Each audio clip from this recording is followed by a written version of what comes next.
Good morning to all of you. Let me start our maths online classes for class 4th. My dear student, in previous class our question number 1st, 2nd, 3rd of exercise 10.3 is complete. Today we will start from question number 4th.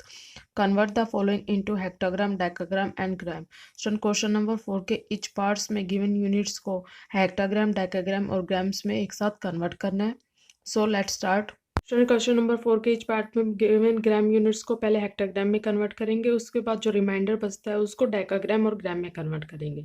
Now 9284 gram. Students 1 ग्राम किसके equal होता है 1/100 ग्राम. यहाँ 100 divide में है, means 9284 को 100 से divide करना है. सो स्टूडेंट्स ये किस पे जाएगा 9 पे. 900 नाउ माइनस 820. नेक्स्ट डिजिट नीचे लेके आएंगे 4 284. अब किस पे जाएगा 2 पे. 200 now minus 480. So students 92 hectogram. 84 reminder के साथ क्या राइट करना है gram. I think students you understand. Students hectogram में कन्वर्ट हो चुका है. अब 84 ग्राम बचता है, उसको किस में कन्वर्ट करेंगे डेकाग्राम और ग्राम में. नाउ 92 हेक्टाग्राम 84 ग्राम. 1 ग्राम किसके इक्वल होता है 1/10 डेकाग्राम के. अब 84 को कन्वर्ट करना है स्टूडेंट्स, तो उसको डिवाइड के अंदर राइट करेंगे, 10 से डिवाइड करेंगे, किस पे जाएगा 8 पे. 8040. तो स्टूडेंट्स 8 क्वेश्चन के साथ बड़ी यूनिट राइट करनी है डेकाग्राम और रिमाइंडर क्या है 04, इसके साथ छोटी यूनिट राइट करेंगे ग्राम. नाउ स्टूडेंट 3 डिजिट्स को एक साथ राइट करेंगे. अब 92 hectogram 8 decagram 04 gram. I think students you understand. Now student part C में गिवन है 6 किलोग्राम 516 ग्राम. स्टूडेंट्स पहले किलोग्राम को ग्राम में कन्वर्ट करेंगे, फिर आगे क्वेश्चन से ऐसे ही सोल्व होगा जैसे पार्ट ए को सोल्व किया है. Now students 1 kilogram is equal to 1000 gram. 6 को किससे मल्टीप्लाई करेंगे 1000 ग्राम से, plus 516 gram as it is. 6 को 1000 से मल्टीप्लाई किया 6000 gram plus 516 gram. Now 6516 gram. Student 6516 gram को हेक्टाग्राम डेकाग्राम और ग्राम में कन्वर्ट करेंगे. 1 gram is equal to 1/100 hectogram, means इसको 100 से डिवाइड करेंगे, किस पे जाएगा 6 पे. नाउ माइनस 1 5, नेक्स्ट डिजिट को नीचे लेके आएंगे 6. अब नंबर स्टूडेंट्स 516, अब किस पे जाएगा 5 पे 500. Now minus 6 1. So student question 65 के साथ क्या राइट करेंगे हेक्टाग्राम और रिमाइंडर के साथ 16 ग्राम. हेक्टाग्राम में कन्वर्ट हो चुका है, अब 16 ग्राम को डेकाग्राम में और ग्राम में कन्वर्ट करेंगे. Now 1 gram is equal to 1/10 decagram, means 16 को किससे डिवाइड करेंगे 10 से, किस पे जाएगा 1 पे. Now minus 6 0. So students 1 quotient के साथ डेकाग्राम और 06 रिमाइंड के साथ ग्राम. सब 3 यूनिट्स में कन्वर्ट हो चुका है हेक्टाग्राम डेकाग्राम और ग्राम. अब 3 यूनिट्स को एक साथ राइट कर देंगे 65 हेक्टाग्राम 1 decagram 06 gram. I think students you understand. Student यदि क्वेश्चन में 2 यूनिट्स गिवन है तो पहले उनको ग्राम में कन्वर्ट करना है, फिर उसके बाद उसको 100 से डिवाइड करके हेक्टाग्राम में कन्वर्ट करना है, और जो रिमाइंडर लेफ्ट रह जाता है उसको 10 से डिवाइड करके डेकाग्राम और ग्राम में कन्वर्ट करना है. फिर स्टूडेंट तीनों यूनिट्स को एक साथ राइट करना है. I think students you understand. So you can easily do remaining parts of question number 4. Now we do next question. Question number 5 convert the following into milligram. Student question number 5 के each parts में given units को milligram में convert करना है. Now students इसके लिए पहले एक टेबल प्रिपेयर कर लेंगे. 1 मिलीग्राम स्टूडेंट्स किस में कन्वर्ट कर रहे हैं मिलीग्राम में, तो 1 मिलीग्राम किसके इक्वल होगा 1 मिलीग्राम के. नाउ स्टूडेंट्स ये सभी यूनिट्स मिलीग्राम से ग्रेटर देन है तो इन सभी में मल्टीप्लाई होगा. 1 मिलीग्राम को 10 से मल्टीप्लाई करेंगे, किसके इक्वल होगा 1 सेंटीग्राम के. 1 डेसीग्राम किसके इक्वल होगा 10 मिलीग्राम को 10 से मल्टीप्लाई करेंगे 100 ग्राम के. 1 ग्राम इक्वल होगा 100 को 10 से मल्टीप्लाई करेंगे 1000 ग्राम के. 1 डेकाग्राम इक्वल होगा 1000 को 10 से मल्टीप्लाई करेंगे 10,000 ग्राम के. 1 हेक्टाग्राम इक्वल होगा 10,000 को 10 से मल्टीप्लाई करेंगे 1 लाख के.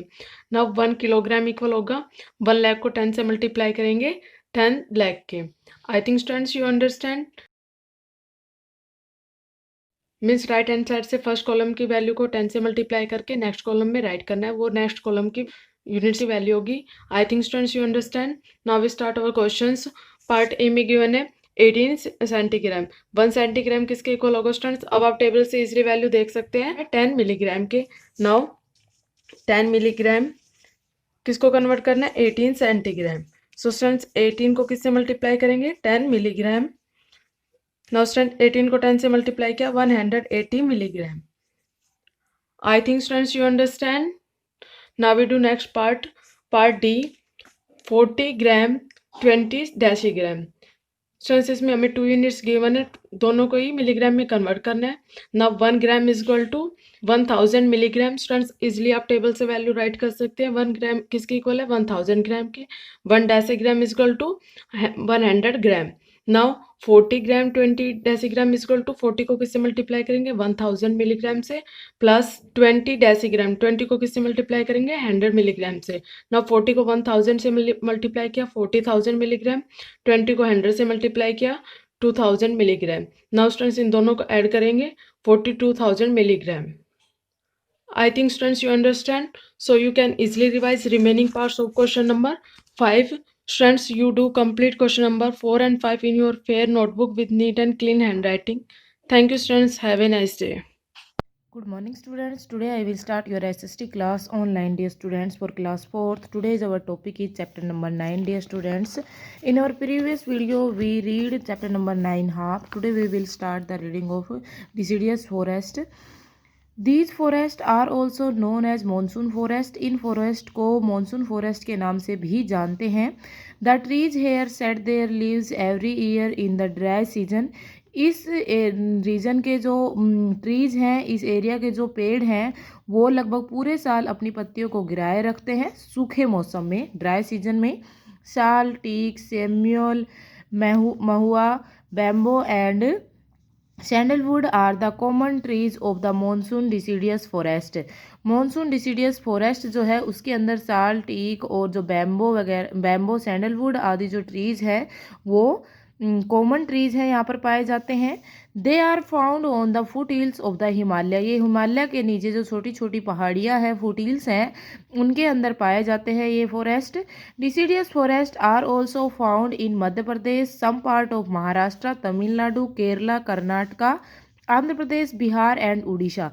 जो डिसीडियस फॉरेस्ट है ये मध्य प्रदेश स्टेट में और महाराष्ट्र के कुछ पार्ट में और तमिलनाडु, केरला, कर्नाटका, आंध्र प्रदेश एंड बिहार और उड़ीसा जो स्टेट्स हैं इनके अंदर पाए जाते हैं डिसीडियस फॉरेस्ट.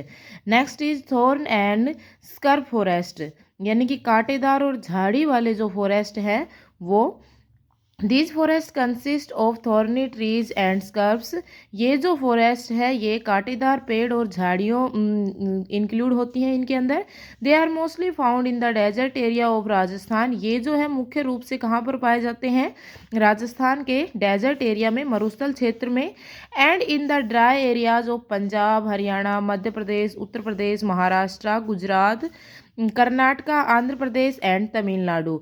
ये राजस्थान के सूखे पार्ट्स में और पंजाब का जो ड्राई रीजन है वो, हरियाणा का, मध्य प्रदेश, उत्तर प्रदेश, महाराष्ट्र, गुजरात और कर्नाटका के ड्राई रीजन्स में, आंध्र प्रदेश और तमिलनाडु के ड्राई रीजन्स के अंदर थॉर्न और स्कर्ब फॉरेस्ट पाए जाते हैं.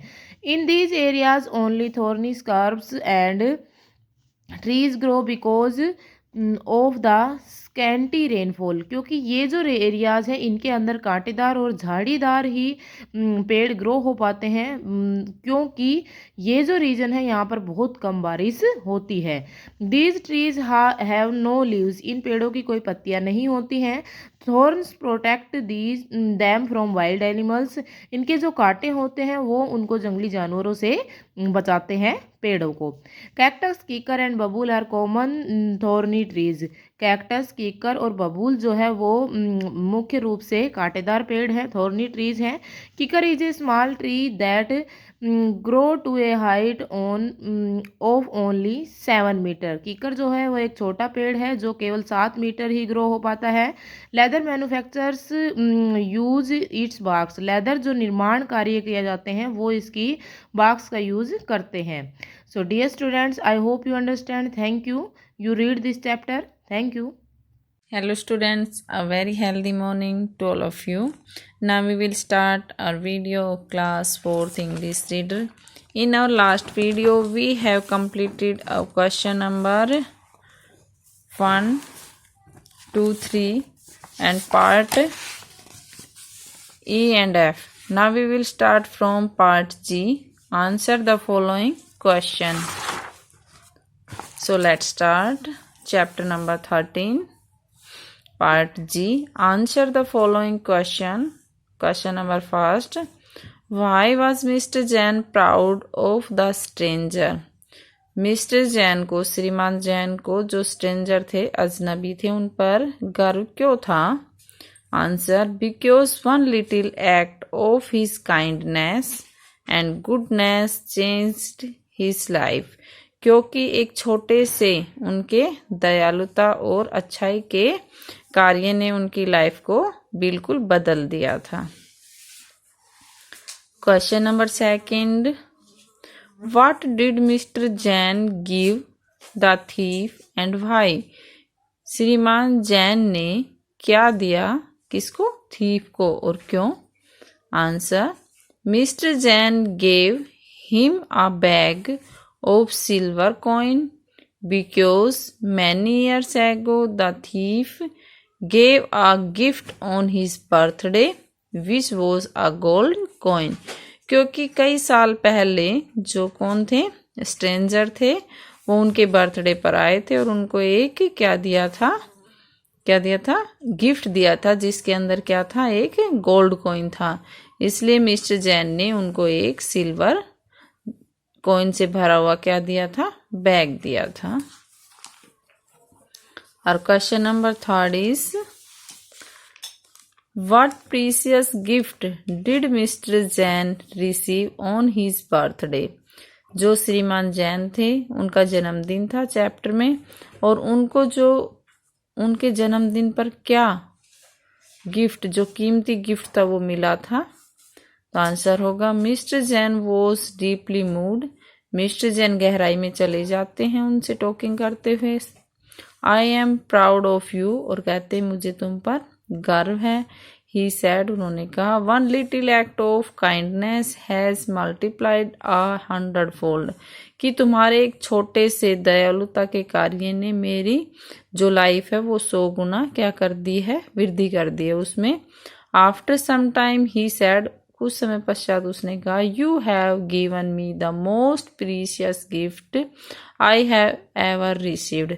कुछ समय पश्चात उन्होंने उनसे कहा कि तुमने मेरे जन्मदिन पर सबसे कीमती उपहार दिया है जो मैं कभी प्राप्त करता. दैट, कि यू हैव कम अगेन, कि तुम मेरे जन्मदिन पर दोबारा आए.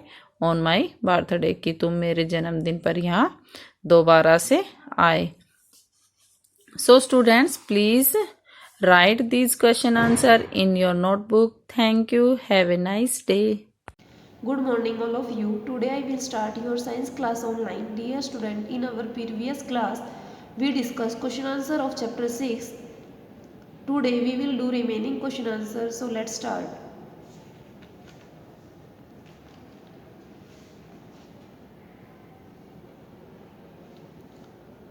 Question E.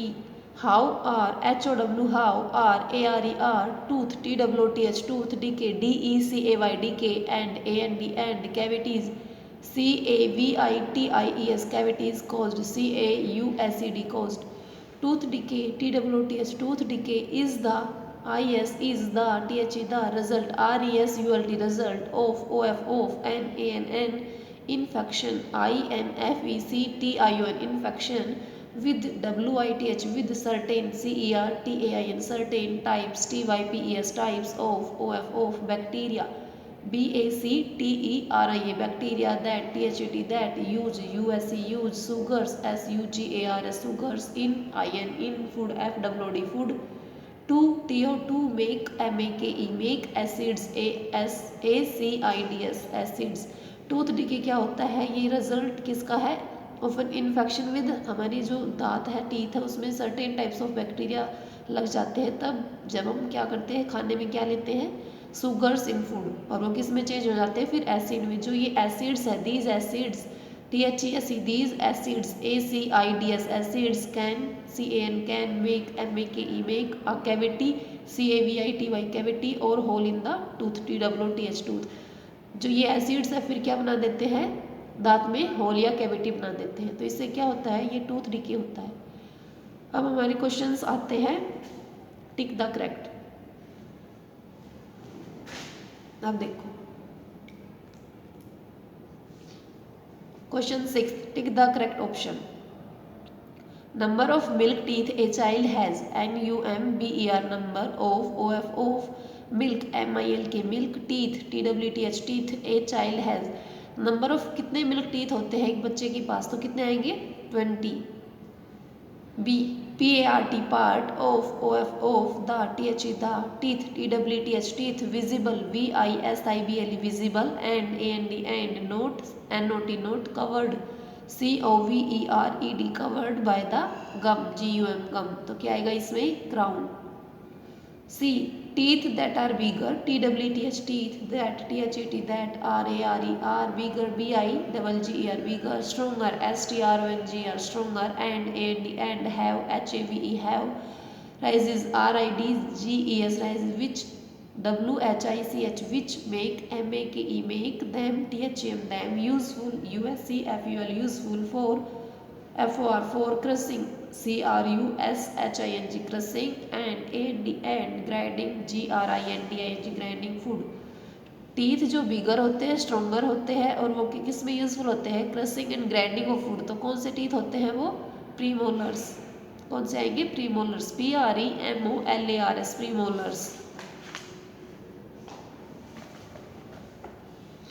अब है sticky STICKY sticky, colourless COLOUR colourless, film FILM film of bacteria BACTERIA bacteria. जो कलरलेस फिल्म होती है sticky colourless film of bacteria उसको हम क्या बोलते हैं डेंटल प्लेग, तो इसमें आएगा dental plague. E which of these is not good for teeth health TWTH teeth health HEALTH teeth health, तो इसमें क्या आएगा जो हमारे लिए क्या नहीं है टीथ के लिए अच्छा नहीं है, इसमें से क्या आएगा। फर्स्ट क्या है brushing teeth with a fluoride toothpaste, अगर हम मतलब दांतों को ब्रश करें किससे फ्लोराइड टूथपेस्ट से, ये अच्छा है या नहीं दांतों के लिए। Eating Sugri snacks and Sugri drinks, अगर हम मतलब क्या करें भोजन में क्या खाएं सुगरी स्नैक्स और सुगरी ड्रिंक्स, ये टीथ हेल्थ के लिए गुड नहीं है। या फिर कैल्शियम इनटेक, अगर कैल्शियम लें तो दांतों पर ब्रश भी करनी चाहिए कैल्शियम भी लेनी चाहिए, और हमें क्या नहीं करना चाहिए eating Sugri snacks and Sugri drinks, तो इसमें आएगा सेकंड।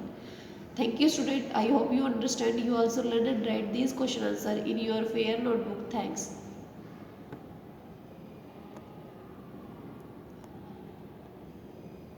गुड मॉर्निंग स्टूडेंट्स, मैं मुकेश मैडम आपकी हिंदी अध्यापिका MLP इंटरनेशनल स्कूल राजपुरा से।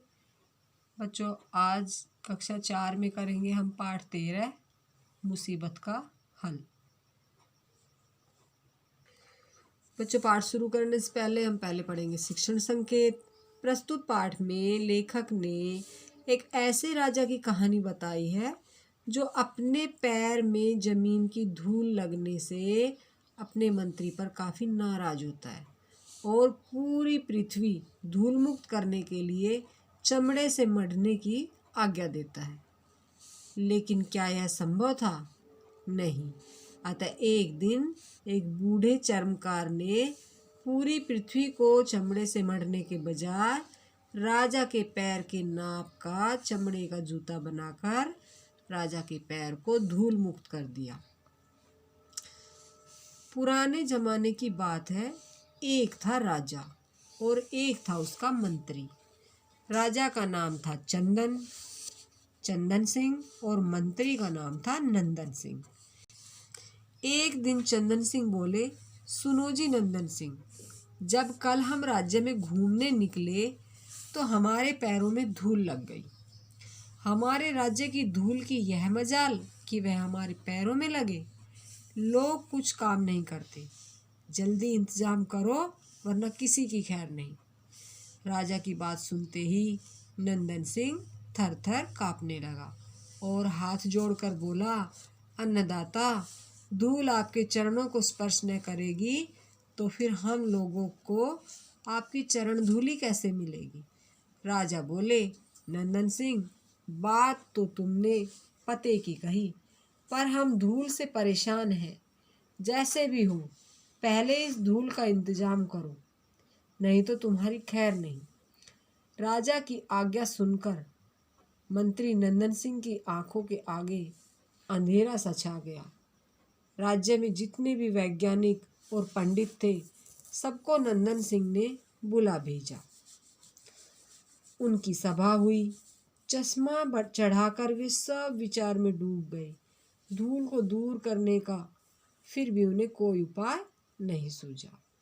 तो बच्चों, राजा का क्या नाम था? चंदन सिंह। और मंत्री का क्या नाम था? नंदन सिंह। राजा ने मंत्री को क्या आज्ञा दी? अपने राज्य को धूल मुक्त करने की।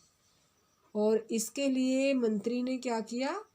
एक सभा बुलाई जिसमें राज्य के वैज्ञानिक और पंडित थे, लेकिन किसी की भी समझ में धूल को दूर करने का कोई उपाय नहीं आया। लाचार होकर राजा को सुखी बनाने के लिए नंदन सिंह ने एक उपाय सोचा। उसने 17.5 लाख झाड़ुएं खरीदी और प्रजा में बांट दी। झाड़ुओं की झाड़ फटकार से राज्य में इतनी धूल उठी कि सूरज का प्रकाश मंद पड़ गया। राजा और प्रजा दोनों खांसते खांसते हैरान परेशान हो गए। राजा ने मंत्री को बुलाया और कहा, नंदन सिंह, यह कैसी व्यवस्था है तुम्हारी? धूल को हटाने के बजाय तुमने तो सारे राज्य को धूलम धूल कर दिया। धूल को दूर करने का जल्दी से कुछ उपाय करो, नहीं तो जेल की हवा खानी पड़ेगी।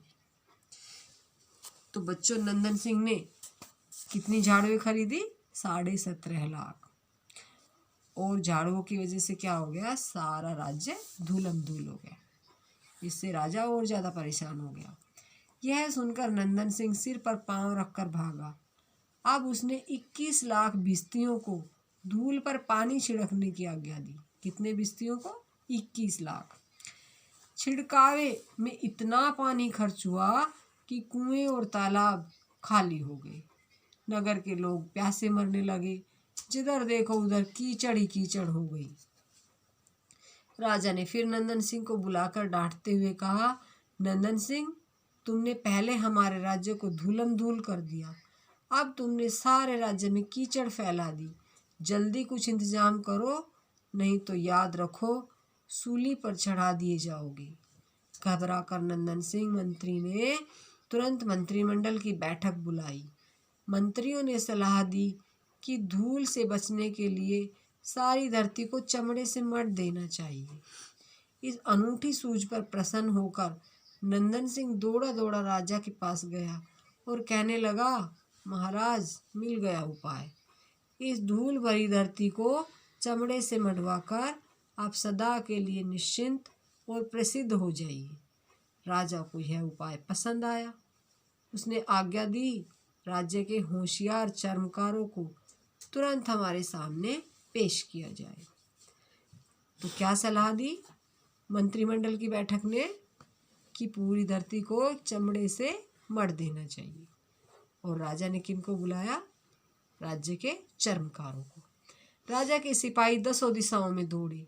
देखते ही देखते सारा दरबार चर्मकारों से खचाखच भर गया, पर उनमें से कोई सारी पृथ्वी को चमड़े से मढ़ने के लिए आगे नहीं आया। उन्होंने कहा, महाराज, न तो हमारे पास इतना चमड़ा है, न इतनी शक्ति। यह सुनकर राजा चंदन सिंह बहुत दुखी और निराश हुए। मंत्री नंदन सिंह के मुंह पर मारे डर के हवैयां उड़ने लगी। ठीक उसी समय एक बूढ़ा किशनलाल नामक चर्मकार धीरे धीरे दरबार में आया और मुस्कुराते हुए बोला, महाराज, आज्ञा हो तो एक युक्ति बताऊं। युक्ति मतलब उपाय। कौन कहता है ये बात? बूढ़ा किशनलाल, जो एक चर्मकार था। राजा ने डांट कर कहा, जिस सवाल के सामने देश के सारे वैज्ञानिक, पंडितों और मंत्रियों ने घुटने टेक दिए, उसका भला तुम क्या हल बता सकते हो? चतुर चर्मकार ने अपनी झोली से एक छोटा सा मुलायम चमड़ा निकाला और उसे काट छाट कर सील दिया। फिर उसे राजा के पैरों पर मढ़ दिया। उसने महाराज से थोड़ा चलने की प्रार्थना करते हुए कहा, सारी धरती को चमड़े से मढ़ने के बजाय अपने पैरों को चमड़े से मढ़ लेना उचित है। राजा ने चलकर देखा तो पैर पर धूल का एक भी कण नहीं लगा। चर्मकार की युक्ति से राजा प्रसन्न हुआ। नंदन सिंह की जान बची, धरती की रक्षा हुई और उसी दिन से पैरों में जूते पहनने की प्रथा चल निकली। राजा आज बहुत प्रसन्न था। दरबारी जय जयकार करने लगे, राजा चंदन सिंह की जय। राजा ने तुरंत सभी दरबारियों को रोका और बोला, मेरी नहीं किशनलाल की जय बोलो। सभी दरबारी एक स्वर में बोले, किशनलाल चर्मकार की जय। तो बच्चों, इस कहानी से क्या शिक्षा मिली कि हमें किसी भी मुश्किल का सामना दिमाग से करना चाहिए। अपने दिमाग का सही इस्तेमाल करके किसी भी मुश्किल का हल निकालना चाहिए। तो बच्चों, इस पाठ को आप अपनी पुस्तक से एक बार फिर से ध्यान से पढ़ना और मैं ये जो शब्दार्थ आपको करा रही हूँ इनको अपनी नोटबुक में सुंदर राइटिंग में लिखना और याद करना। खैर न होना, मुसीबत में आना। युक्ति, उपाय, घुटने टेकना, हार मान लेना। आँखों के आगे अंधेरा छाना, कुछ समझ में न आना। जेल की हवा खाना, कैद होना, हवैयाँ उड़ना, घबरा जाना, सिर पर पाँव रखकर भागना, तेजी से दौड़ना। तो बच्चों, ये शब्दार्थ अपनी नोटबुक में लिखने हैं आपको और याद करने हैं। बच्चों, कल फिर मिलते हैं, तब तक के लिए धन्यवाद।